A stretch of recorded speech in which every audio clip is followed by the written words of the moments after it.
মোমোর এই চিলি অয়েলটা দিয়ে নুডলস খাইতে যে এত বেশি মজা লাগবে আমি কিন্তু ভাবিও নাই। ম্যাগি নুডলস দিয়ে ট্রাই করছিলাম, জাস্ট অসম লাগছে। আগে চিলি অয়েলের রেসিপিটা প্রপারলি দেখাই দিচ্ছি, আর তারপর নুডলসের সাথে কিভাবে মিক্স করব সেটাও দেখাই দিব। তো প্রথমেই চিলি অয়েলটা বানানোর জন্য এতগুলো করে শুকনা মরিচ গুঁড়া নিয়ে নিছি, 2 চামচ পরিমাণ নিছিলাম, আর সম পরিমাণ সাদা তিল নিয়ে নিছি, আর দিয়ে দিলাম অল্প একটুখানি রসুন কুচি আর স্বাদ মতো লবণ। রসুনটা যদি কেউ বেশি খেতে চান তাহলে বেশি দিবেন, কম খেতে চাইলে কম দিবেন। আর 1 চামচ পরিমাণ টমেটো সস দিয়ে দিলাম, চাইলে কিন্তু গ্রিন চিলি সসটা দিতে পারেন। অনেকে অনেক ধরনের সস এখানে মিক্স করতে পারে, যার যার যেরকম পছন্দ। তো আমার কিন্তু এই কম্বিনেশনটা বেস্ট লাগে। আর সাথে দিয়ে দিছি 3 চামচ পরিমাণ সোয়া সস। সোয়া সসটা দিতেই হবে মাস্ট। যদি চান সাথে চিলি ফ্লেক্সও দিতে পারেন, কিন্তু আমরা এমনিতে অনেকগুলো করে শুকনো মরিচ নিয়ে নিছি, তো যার জন্য আর চিলি ফ্লেক্সটা দিলাম না। এখন সুন্দর করে মিক্স করে নিছি, দেখছেন কতটা গ্রেভি হয়েছে। এই সসটা জাস্ট অসাম। মিক্স করার সময় অসাধারণ একটা ঘ্রাণ ছুটে। আর এই সময় দিয়ে দিলাম অল্প একটু গোলমরিচ গুঁড়া, কালো গোলমরিচ গুঁড়া ক্রাশ করে দিয়ে দিছি। এটা প্রথমেই দিতে ভুলে গেছিলাম। এই ধরনের রেসিপিতে কিন্তু গোলমরিচ গুঁড়াটা দিতে হয়।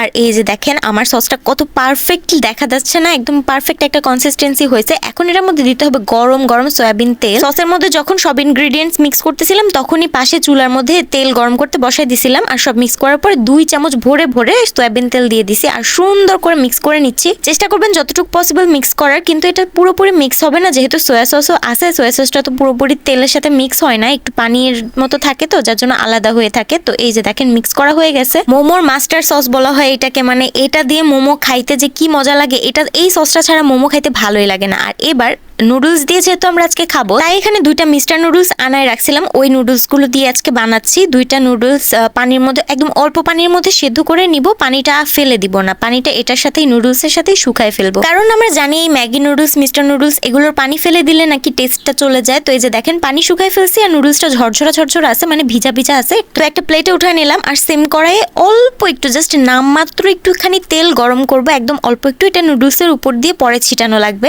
কারণ আমরা ওই চিলি অয়েলটার সমস্ত অয়েল মোমো দিয়ে ভরায় খেয়ে ফেলছি, আর অয়েল বেঁচেই ছিল না। যতটুকু সসের গ্রেভিটা ছিল ওইটার উপর দিয়ে আবার গরম গরম তেল দিতে হবে।